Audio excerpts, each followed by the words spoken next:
So here we go, folks, a quick guide on how to be a Sixth Form Masterchef wizard, where I let you in on the secret to a successful and rewarding Sixth Form education. To start with, there's a big difference between schooling pre-16 and post-16. Pre-16 education, despite what they tell you, it's pretty basic. You get drilled in the fundamentals. Sure, you get to choose some optional subjects, but the process is much the same. Learn this, remember that, write it this way, not that way, learn that mark scheme. That's how it is in the UK anyway, and it culminates in your GCSE exams.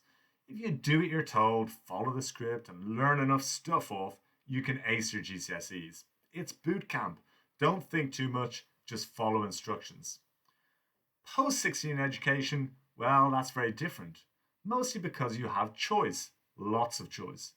Choice means you must make some decisions, and because you made them, it is fair enough to hold you accountable for those decisions. If GCSE is the boot camp, then sixth form is like flying the helicopter. You definitely have the controls, you choose where to fly, but it's not that easy to fly it well.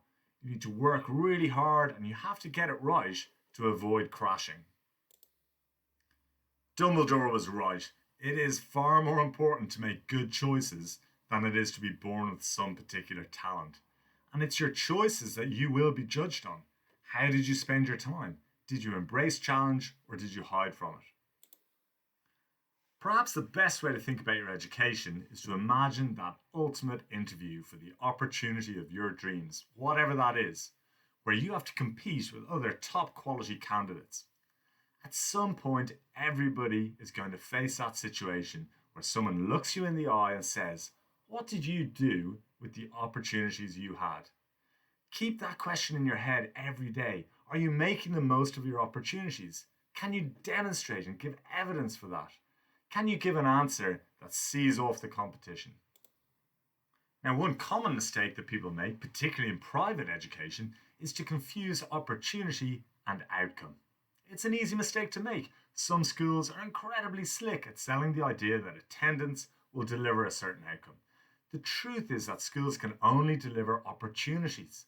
Some schools can provide different types of opportunities to others, but only your choices can turn those opportunities into outcomes. There's another important caveat that you need to remember, that of contextual expectations. Employers and universities are becoming much more sophisticated at adjusting their expectations of you according to the opportunities you had. So those pupils applying from schools and backgrounds with lots of opportunity are justifiably expected to achieve more than those who had far fewer opportunities. It all comes back to that basic question. What did you do with the opportunities you had? Now, most students in the UK don't get a choice of sixth form qualification.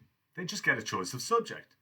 The lucky ones, at schools or colleges which offer the IB diploma, they do get a choice, a very good choice. Look, I'm not going to turn this into some sort of IB crusade, but if you do have that choice, then it is a fantastic opportunity to grasp. Certainly you need to look at it carefully before discarding it. And this is why. A-levels are basically a collection of any three individual subjects completely unrelated. Read the small print. The best A-level candidates actually build an entire homemade diploma by replacing those question marks with all sorts of things that enhance their very narrow range of subjects. EPQ, external essay competitions, debating, language courses, volunteering, qualifications like DAV or NCS, leadership, sports, creative work. It is impressive to see those pupils build an amazing education from these raw ingredients. But they don't get much support, structure, or recognition at the time. Weak A-level candidates, well, they simply do the minimum required of three individual subjects. They get mediocre grades, and they end up kind of lost in an ocean of similar students that UK schools churn out year after year.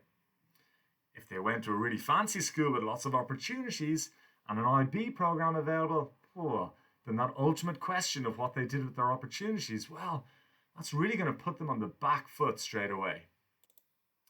IB students, on the other hand, they have a very different experience in that they are expected to engage in a comprehensive and cohesive diploma program from the start. Everything fits together. It's joined by a coherent core, it's linked with a common approach to teaching and learning.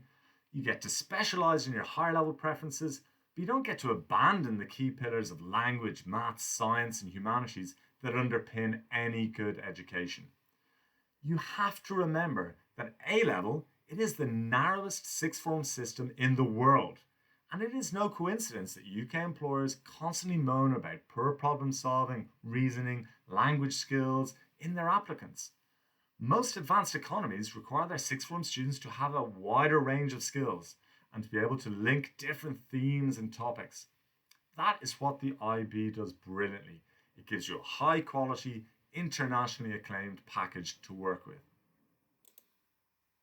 Education is a really strange service industry in that you definitely pay for it, either through taxes or through your private fees, but you can't actually buy it.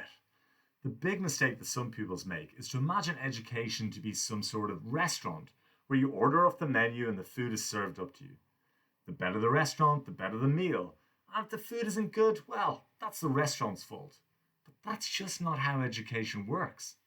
Education is more like a chef's training course. You have to cook your own meal.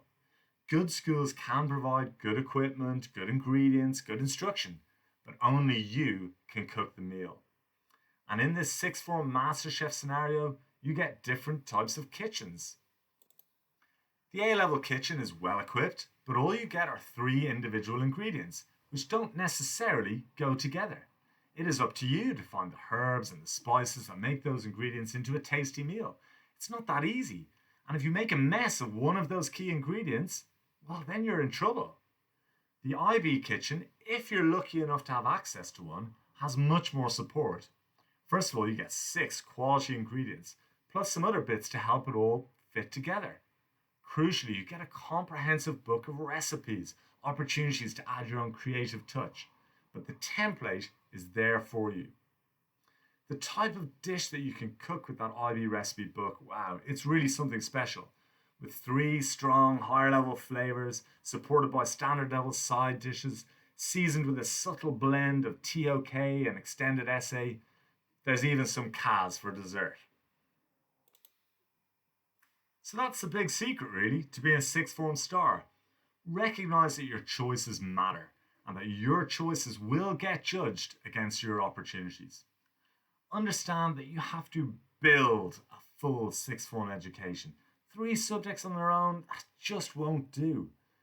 Think very, very carefully before discarding the opportunity to embrace an internationally acclaimed comprehensive pre-university package in the form of the IB diploma. Schools who offer this go to great lengths and cost to make this available to their students because it really is worth the investment. Above all, take ownership. This is an incredibly exciting and fun time to be in education. Sure, the world is full of risks and threats, fine, but that has actually always been the case. There are also amazing opportunities everywhere, so make sure you grasp them and make those choices count.